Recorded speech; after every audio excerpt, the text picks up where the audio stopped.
time. So we'll get cracking. Mental Health Week 4, mindfulness, meditation, and looking at compassion.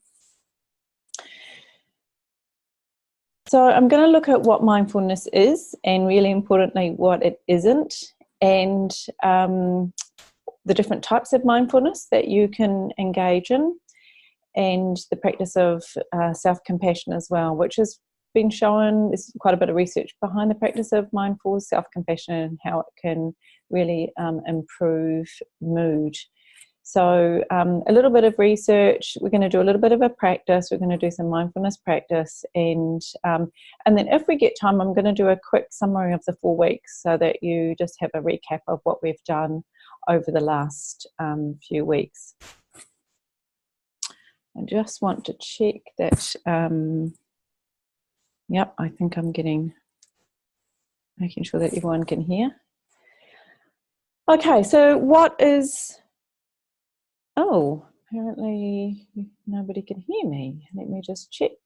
Mute, microphone.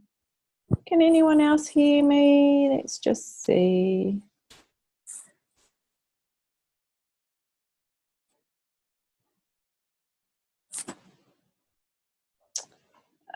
I think we've got some problems with the sound. I'm just gonna check this for a minute.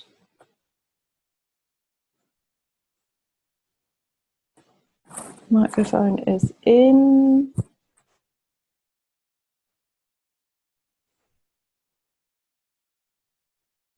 Oh, Glennis can hear me. Could please hear me?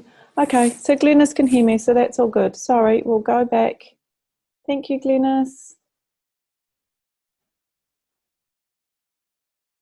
Great, sorry, we'll go back. Someone else couldn't hear me, so all good. So what is mindfulness? So mindfulness actually originates from a very traditional Buddhist, mostly, tradition of meditation. So Buddhist, Zen and Tibetan meditation techniques, and simply mindfulness is about being in the present moment. So it's about bringing your mind back to the present again and again and again. And there are various forms of mindfulness, and the terms of mindfulness and meditation are often used interchangeably. And I really believe that in some ways the word mindfulness came about because meditation was often associated with spiritual practice or gurus, or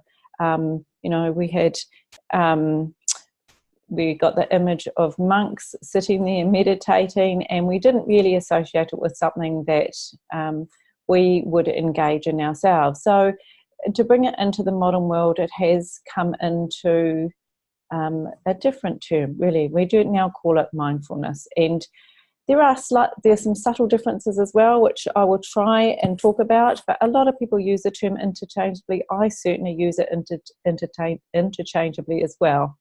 And they are very interrelated. So meditation is very much a form of mindfulness, and mindfulness can also be a form of meditation.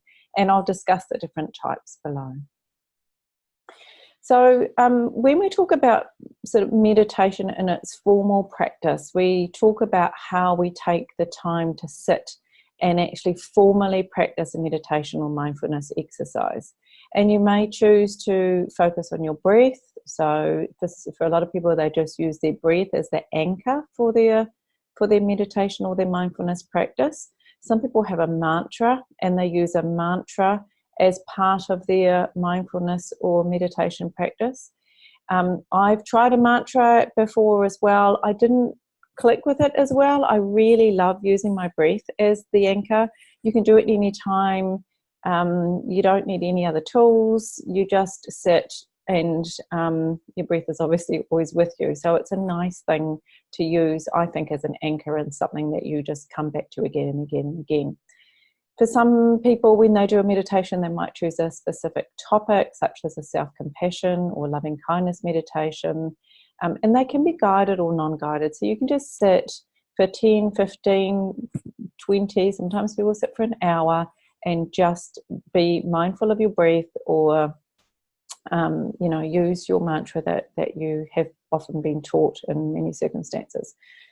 The informal practice means simply paying attention, or the Mental Health Foundation calls it taking notice. And it's really easy to incorporate in everyday life. And this is the one I probably use more often now. I've done the formal practice, but most of the time now it's more of an informal practice that any time of the day you just stop and you bring yourself to the present moment and you just notice what you're doing or where you are, or, you know, if you're doing the dishes, you just really pay attention to doing the dishes.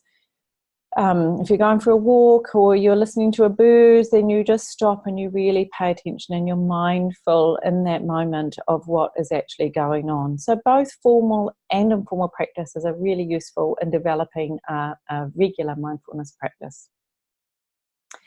So these are some of the different types of mindfulness and meditation. So we've got the basic meditation, which I refer to as like a breathing meditation, or sometimes a mantra that's used. Now this, I think, is always the most challenging. You don't have any one talking to you. You don't have a specific topic. You're just sitting there and really noticing what comes up in your mind. And so it's very easy to get distracted. It's very easy to let your mind wander. But this is the essence of meditation. It's about bringing your mind back to the present moment again and again and again. With this basic meditation, I really, I think if you suffer from anxiety, or if you're suffering from a severe depression or other forms of mental illness, I don't think that this is a good practice to be doing. If you're sitting there without being distracted and you've got lots of very negative thoughts or very anxious thoughts going on in your mind, it's not ideal to just sit with that for 15 or 20 minutes. It's something that you would practice when you're feeling relatively stable, not when you're feeling very depressed or very anxious, because there's nothing worse than sitting and just noticing how rotten your mind is, basically, because that's what happens when you're very depressed or anxious. So thoughts can very easily become overwhelming, and I really don't encourage that basic sort of meditation practice. Guided meditation, this allows you to listen to someone guiding you through a meditation. It's often done with the help of an app, and there's loads of apps, and I talk about those at the end, that you can go through. And the lovely thing about an app is that a voice will bring you back time and time again to the present moment, and so that can be really, really helpful. And it's quite nice to be guided through a meditation. Often there's a bit of a story attached. It's often used in things like hypnotherapy or self-improvement or relaxation exercises, and they're really lovely to do. Often people will use them to help get off to sleep as well. Mindful action, this is what the Mental Health Foundation refers to quite a bit, is when you choose to be present during an action. So you might be aware of what you're noticing, your five senses, touch, taste. Mindful eating is one that I often teach in my meditation practice. Mindful eating is wonderful. We're actually just sitting there and really noticing what the food smells like and tastes like, and just being part of that event and actually really experiencing that. We know that often we sit and we mindlessly eat our food. We've all heard of people, or we've done it ourselves, that we've grabbed some cookies, and before you know it, the cookies are all gone, and you're sitting there going, I didn't even know that I'd eaten them. So mindful eating is a lovely thing to practice. And once again, it's about connecting with your five senses and being in the present moment and really enjoying, in many cases, where you are at that time. Loving kindness and self-compassion is a practice which encourages you to develop your compassion muscle. So this is what I'm going to talk to a little bit tonight. And it allows you to feel kindness towards yourself as well as to others, and requires taking a really balanced approach to one's negative emotions, and so that feelings aren't suppressed or exaggerated, but it's actually just having a real observation of how you're feeling and actually being okay with that. So I'll talk about that a little bit more this evening. Some key points about mindfulness and meditation and what it's not really, because I think a lot of people have an idea of what mindfulness is, but I want to talk a little bit more about what it isn't, and a little bit more about the essence of mindfulness. So it's not about controlling the mind. It really isn't, and I always struggle when people talk about controlling the mind.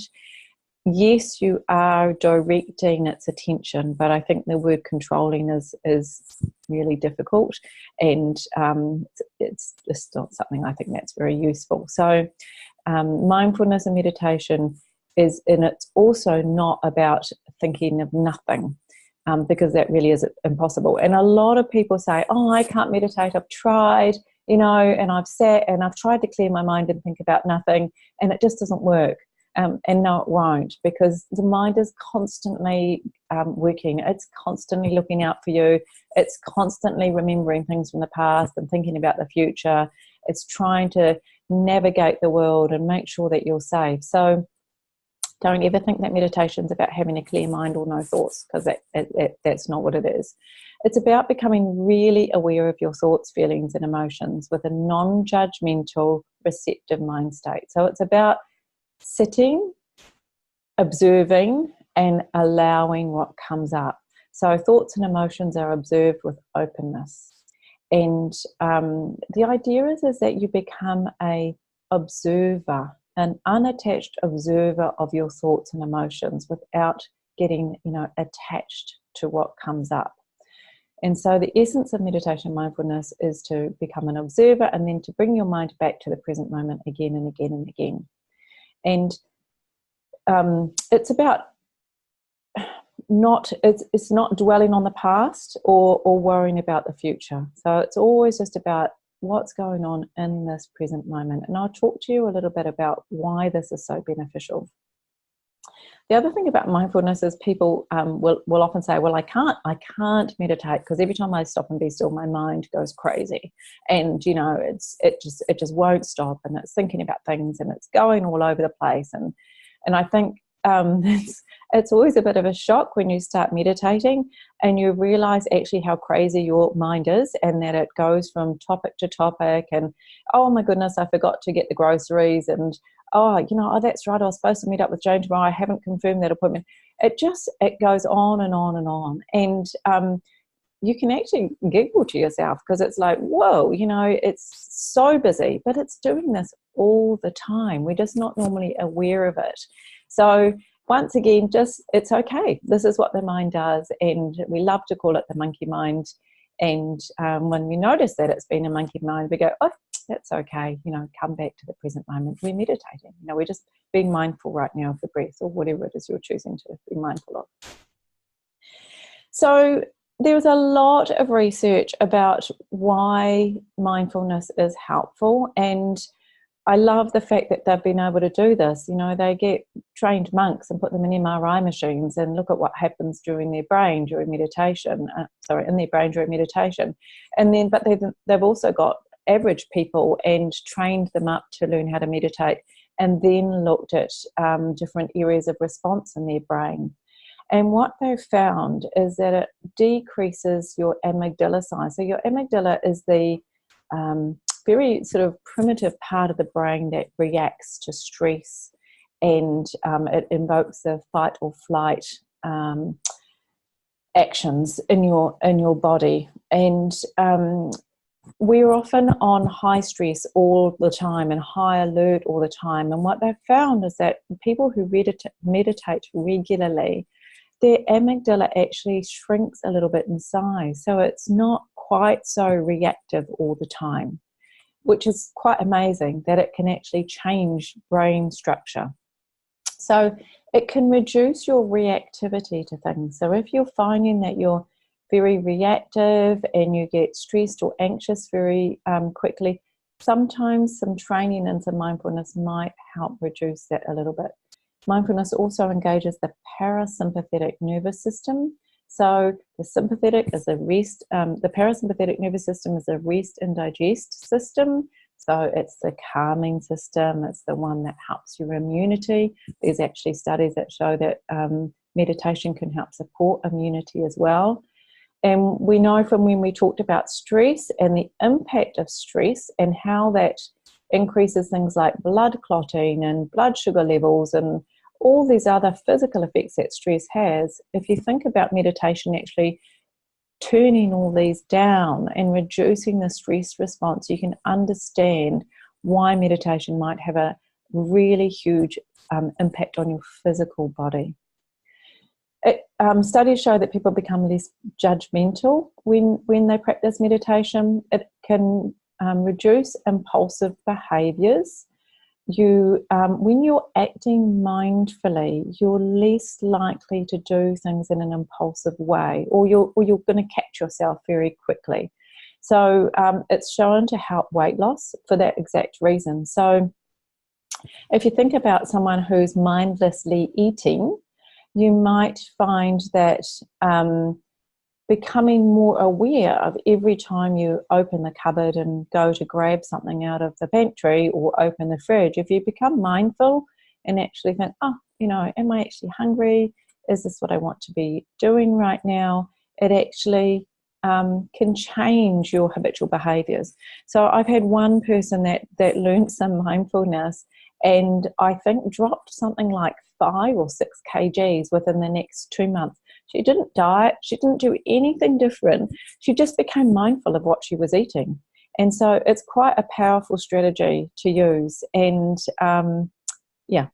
why not? It's simple and it's easy and it doesn't involve dieting or not eating food. It actually just means paying attention and listening to, am I really hungry? Is this what I really want to eat? Or am I bored? Or am I trying to distract myself from, or am I procrastinating? So it's a really wonderful way of being in touch with what's going on with you emotionally.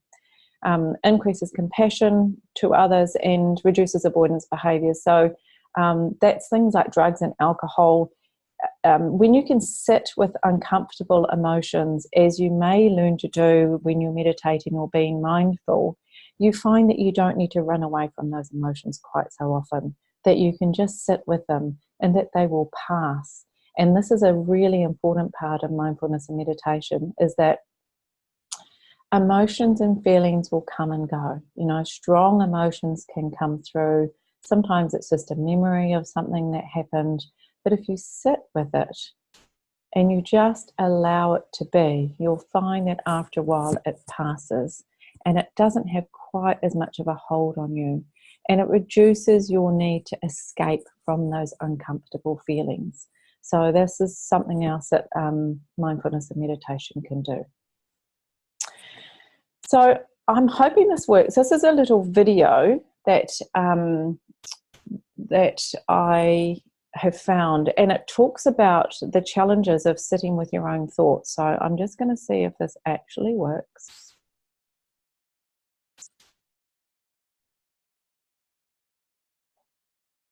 It takes a little while to load. One of the most challenging parts of meditation is what's sometimes called the dark side of the mind. These are the thoughts and fantasies that we'd rather didn't appear in the mind, whether they're exciting, violent, vengeful, or maybe even sadistic in nature. We might think we shouldn't be experiencing them, but these thoughts are perfectly natural, and there's obviously no need to act on them. Oh, sorry. I've got some. I'm just trying to get rid of this chat box. Apologies. I'm just going to try that again. Apologies. So hopefully you can hear that.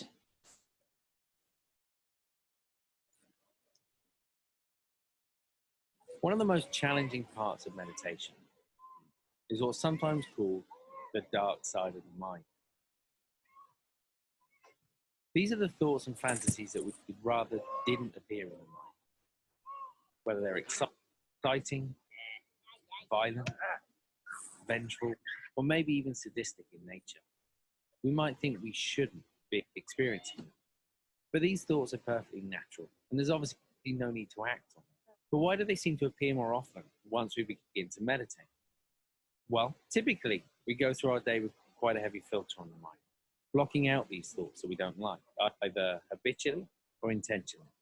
When we block them out habitually, we're unaware that it's even taking place. We're just so caught up in our day-to-day thinking. But by meditating, we're creating more space in the mind. So it's not that there are more of these thoughts, we just see them more clearly. But when we're blocking them out intentionally, we already see them thoughts clearly. But we're resisting them, perhaps fearful of what they say about us as a person. But what meditation shows us is that we're not our thoughts. So there's no need to judge them, to identify with them. We see that they don't make us a mean person, a terrible person, a twisted person. And it's through this process that we discover peace of mind, allowing thoughts to come and go, at ease with the mind, exactly as it is.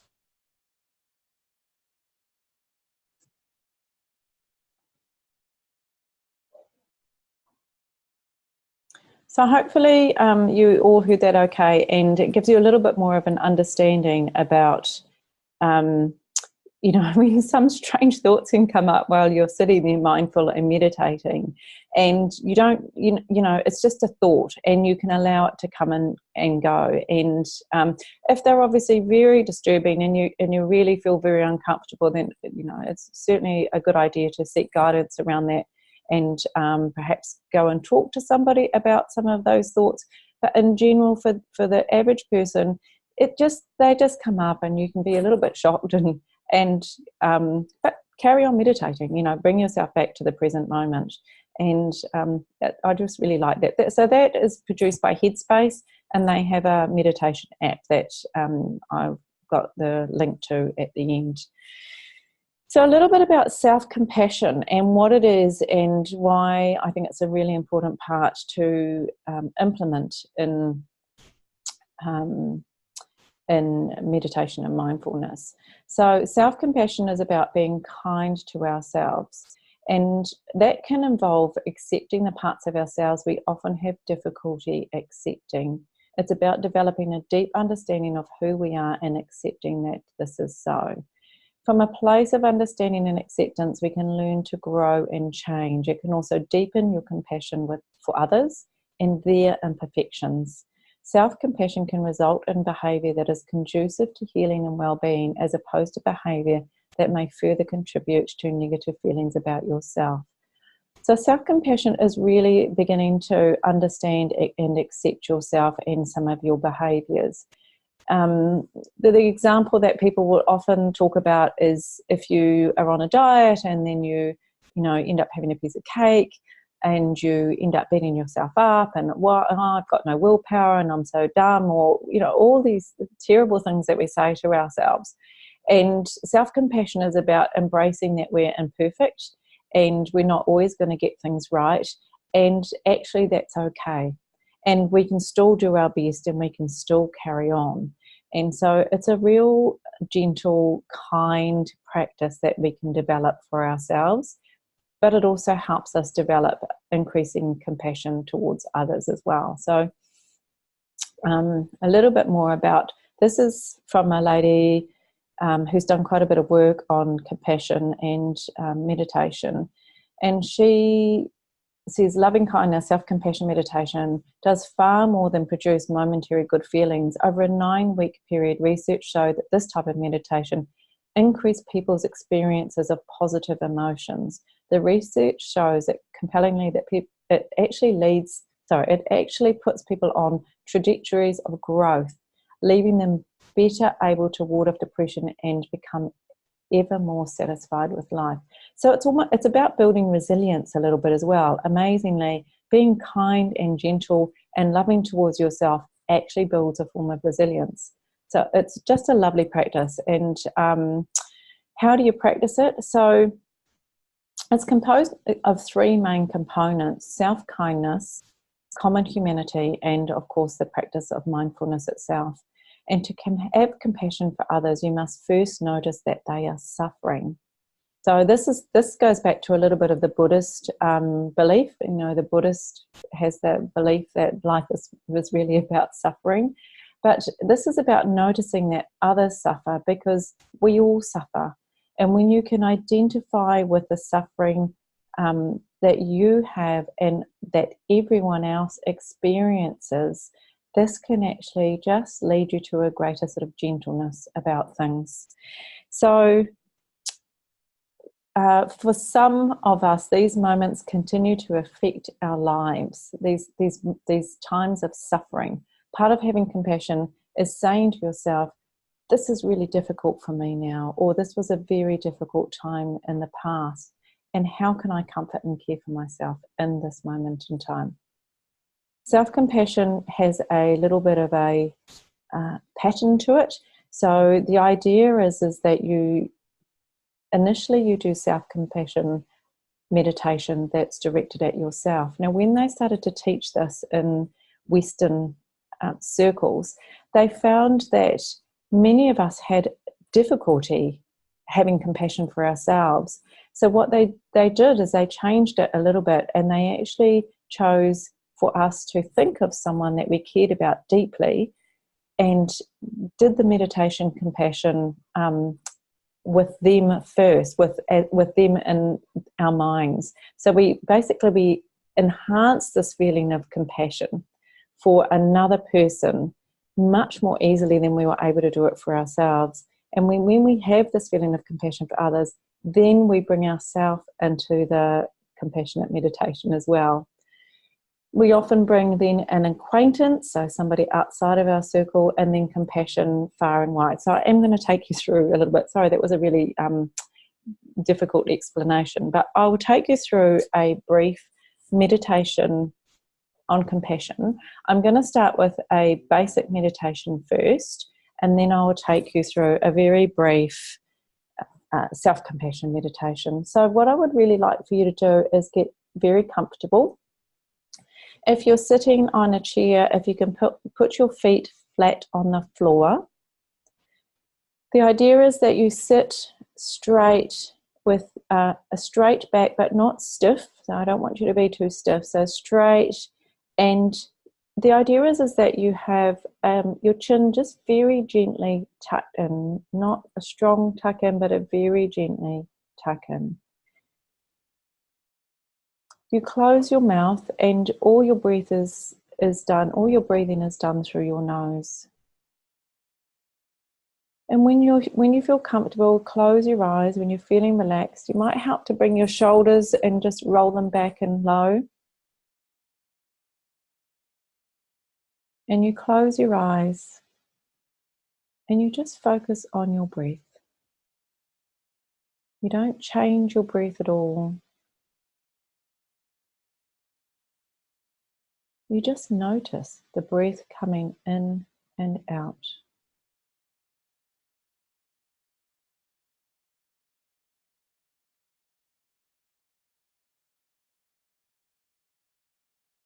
And when your mind wanders, as it will, you just bring your attention back to your breath.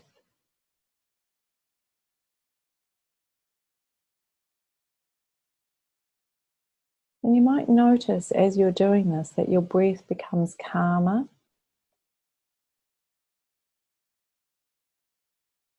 It slows down.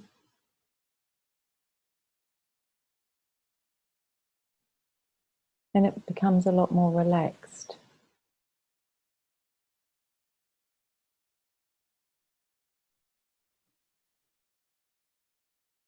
Just very gentle attention on your breath.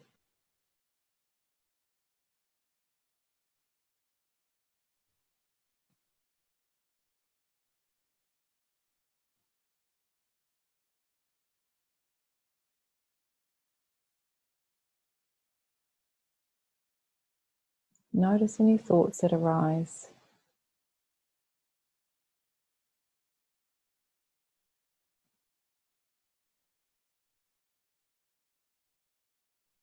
When they do arise, and when you notice them, you just bring yourself back. Bring the attention back to the present moment and onto your breath.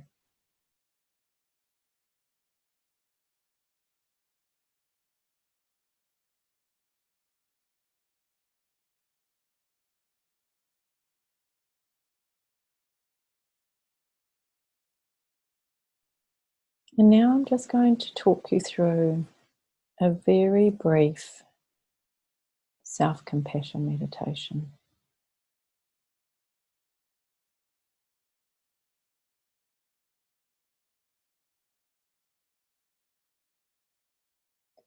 So I'd like for you to bring into your mind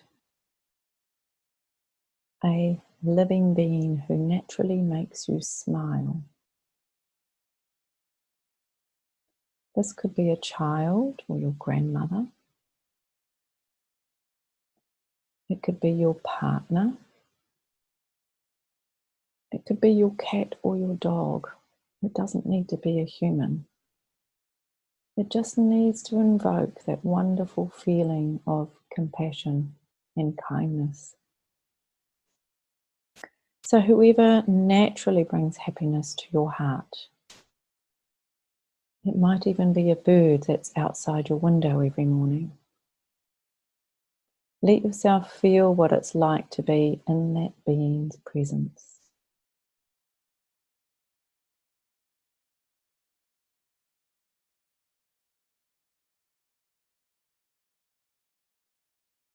Now recognize how vulnerable this loved one is. And just like you, they're subject to sickness and aging, ill health.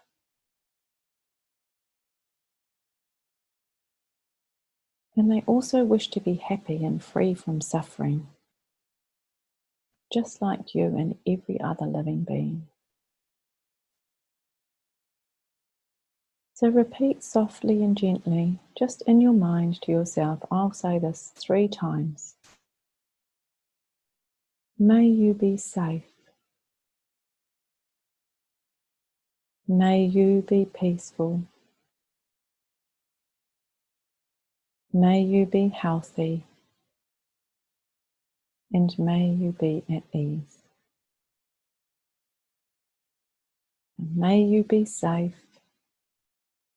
May you be peaceful. May you be healthy. And may you live with ease. May you be safe. May you be peaceful. May you be healthy. And may you live with ease. So just bring that image back again of this person that makes you smile, or this living being that makes you smile. And really embrace that feeling that gives you.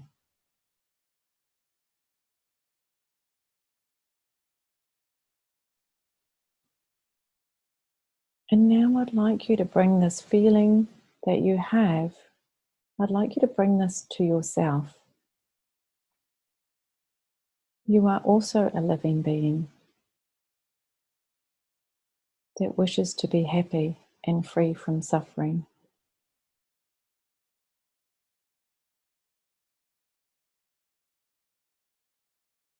And I want you to invoke the same feelings of compassion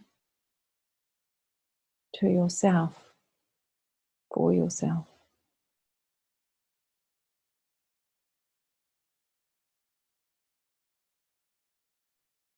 And visualizing your whole body in your mind's eye. Offer this kindness to yourself. May I be safe. May I be peaceful. May I be healthy. And may I live with ease. May I be safe. May I be peaceful. May I be healthy.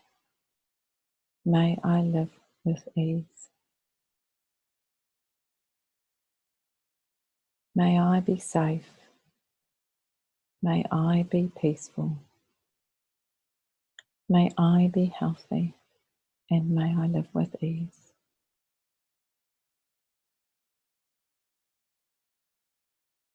Now just take a few relaxed breaths and sit quietly for a moment. savouring the goodwill and the compassion that flows naturally through you.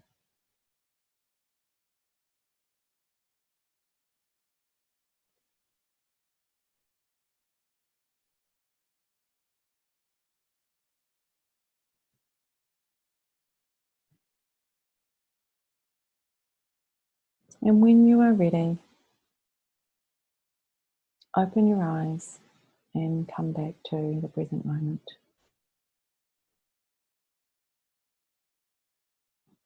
So that's just a really quick meditation and a little meditation self-compassion. Towards the end, I will give you some apps that you can download and look at, but some of these have wonderful self-compassion meditations on them. It's a lovely one to practice if you're struggling with any difficult emotions. It's a very kind thing to do for yourself. So mindfulness, just a wee summary, is about connecting with the present moment, connecting with your breath or a mantra if you choose to use a mantra. It's allowing emotions, thoughts and feelings to pass and not being drawn into them. And it also can create a space between a feeling and an action. So it can reduce your reactivity to things. This is another lovely, it's a little acronym that can be used when dealing with difficult emotions and using mindfulness in this. And this is done by a lady by the name of Tara Brach, or Brack, sorry. So she uses the acronym RAIN, R-A-I-N. And when you're having very difficult emotions, she suggests that you recognize first what's going on. So recognizing that you're having difficult emotions. That you allow the experience to be there just as it is. So you just allow the feelings to be. And then you investigate with interest and care. And you nurture with self-compassion. So if, for example, you're feeling very hurt, if a friend has upset you in some ways and you're really struggling, the first thing to do is acknowledge that you're really struggling, so recognize what is going on. Allow the experience to be there, so just sit with those emotions, just sit with that difficulty without needing to react or make any sort of response necessarily. Investigate those emotions with interest and care and nurture with self-compassion, so being very kind to yourself. So I really like this. It's a really lovely way of just dealing with difficult emotions that might rise. So these are some of the apps that I have used in the past. I really love Insight Timer. Headspace is another one. It's a little bit more mainstream, but people really enjoy using that. Calm has got wonderful sleep stories. So if you're having difficulties getting to sleep, the Calm app has got some sleep stories. Some of them are paid, but there are a couple of free ones on there, which is lovely. And Smiley Mind, it's an Australian app. And so any of these can be really, really useful in helping you to establish a mindfulness practice that you can easily do on a day-to-day basis. You can start with 5 minutes a day. It doesn't have to be a lot, just a small amount. And then any time during the day, you can use mindfulness to bring yourself back to the present moment. So anytime you can stop, bring yourself to this very present moment, take a few relaxed breaths, and then carry on with your day. So the formal practice of mindfulness helps to build that mindfulness muscle, so to speak. But the informal practice of bringing it into everyday life just helps to rearrange some of your thoughts or your habits, or just helps you to deal with day-to-day difficult emotions that might come up, or feeling stressed. Anytime, stop, connect with your breath, be mindful, and then continue. So that's all I've got for today around mindfulness and meditation. What I am going to look at now for you is I am just going to bring up a really quick summary of the last 4 weeks so that you can go away with a little bit of a reminder of what hopefully you've got some benefit and some learning out of this. So just very briefly, these are the factors that affect mental health. They are huge. There's loads of contributing factors that affect your mental well-being. Psychological factors, you've got your physical factors, and you've got your lifestyle things. So we know that mental health isn't there's not one pill that's going to fix all of this, and there's not one approach that's going to fix all of this. We need to come from different methods, modes, and modalities when we're dealing with mental illness or when we want to improve our mental health. And we really do need to look at all these factors when assessing how we're going to best help ourselves. And I think that's really important because some people are amazing on some areas and terrible on others. And it's really important to have a good, honest look at what am I doing for myself? How can I best support myself? Well, yep, I've been really good with my, diet and exercise, but I haven't dealt with some experience that affected me when I was a child, or I really have been quite withdrawn and I haven't been communicating and catching up socially with friends, or there's this ongoing gut problem that I had that I've not dealt with. So it's really about investigating all areas and seeing what areas you can add to actually support your mental health and well-being. One of the biggest things, one of the things I'm very passionate about is nutrition, because the research that I've looked at, there are a lot of common vitamin deficiencies which can affect the way you feel. And it's really important to look at these. And I would highly encourage anyone that is suffering from mental illness, mental health problems, to actually look at perhaps taking a multivitamin to start, good quality, making sure that you're getting all the nutrients that you need so you can actually make those neurotransmitters. So B12, folic acid, iron, vitamin D, selenium, other B vitamins, magnesium, omega-3. There are a few that I've discussed and I think are incredibly important to be aware of and find out, is this something that could be affecting you? Some of these things are easy to be tested, like the vitamin D, the folic acid and the B12. Some of them are not so easy to be tested. Generally, there's no harm in taking a multivitamin to cover these bases. Looking at neurotransmitters, I'm not going to go into this again this evening, but we looked at how neurotransmitters were made. We looked about how neurotransmitters are made from amino acids, which come from proteins. So being able to eat good quality protein, having a gut that's very functional, that can help break down the protein into the amino acids, that is the basis of making these neurotransmitters. And then they need all these cofactors. They need magnesium, they need iron, they need vitamin B6 and zinc and vitamin B C and vitamin D, and not everything's on here, to actually come down and then make the neurotransmitters that are very important for your mental health and well-being.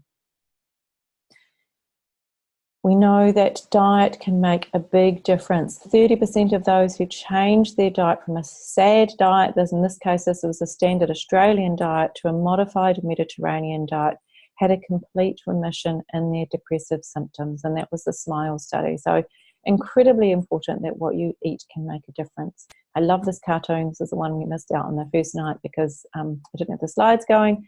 So this is possible, that you can change your diet, and instead of an antidepressant you might have an antipasto. So I love this. I think it's a really lovely summary really about how nutrition can affect mental health and well-being. We've looked at lifestyle habits. So we've looked at aiming for getting a really good night's sleep, because we know that sleep is associated with poor mental health. Exercise as little as 2 hours a week can actually support your mood and reduce your likelihood of being depressed. Increase in socialization. Isolation is very poor for all aspects of health, for physical and mental health.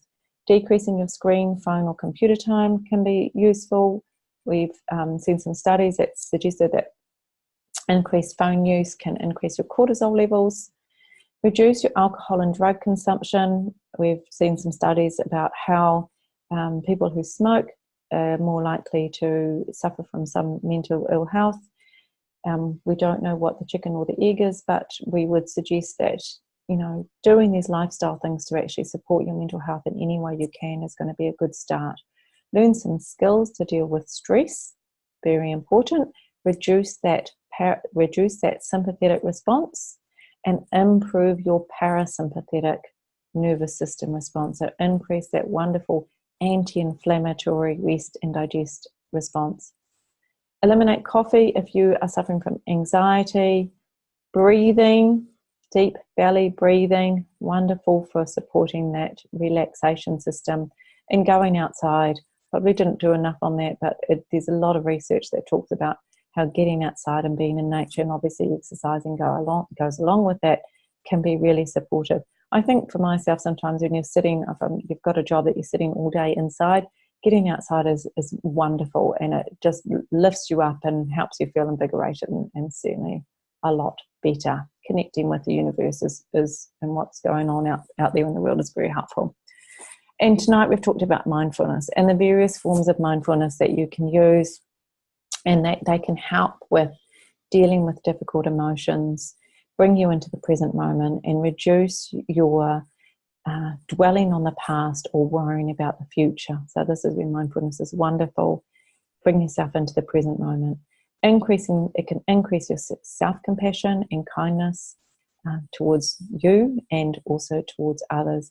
And mindful activities can be a nice distraction when you're feeling anxious. So, doing the dishes mindfully or cooking dinner otherwise boring tasks, when you really pay attention and you're very mindful and you're noticing what you're smelling and what you're tasting and what you're experiencing and what you're feeling, this can be a wonderful way of bringing you very much into the present moment and not being distracted by your thoughts all over the place. They have shown that people that are in the present moment a lot more often and not ruminating about the past and the future have a better mental state. So they have better, more positive emotions. Most importantly, there is help out there. So you really should be feeling at your best self. And if you're not, please talk to someone. And if that person can't help, then talk to someone else. I did talk about how if you're going to engage in therapy, so much of it is about the therapist. It's not necessarily about the type of therapy they use. It's about how you can engage with them. And this can give you the best outcome, actually. And so do not give up seeking help. There are loads and loads of people out there. The Mental Health Foundation has a huge list of numbers to call and people to call and organisations that can support if you're struggling from any mental health issues. So do not give up seeking help. It is definitely out there. And obviously you can contact me if you need to, even if you've just got some questions. If you would like any one-on-one follow-up from here, obviously I'm available to do that. And even if you've just got some questions about where to go from here, and about what you or a friend is suffering from and how it might be best to help them or yourself, I'm really happy to talk to you about that. So feel free to email me, give me a call, or if you need to, just give me a text. And thank you. So I know that some of you have very kindly been with me for this whole 4 weeks, and I've really appreciated it. I've really appreciated you being here and being part of this first ever event. You've been my guinea pigs, actually. So you've been my guinea pigs, and it's been really lovely to be able to share all this with you. And I hope that you've got something out of it. I'm going to send out a little survey. It's just a survey monkey, and it'll only take you a few moments to fill in. And I'd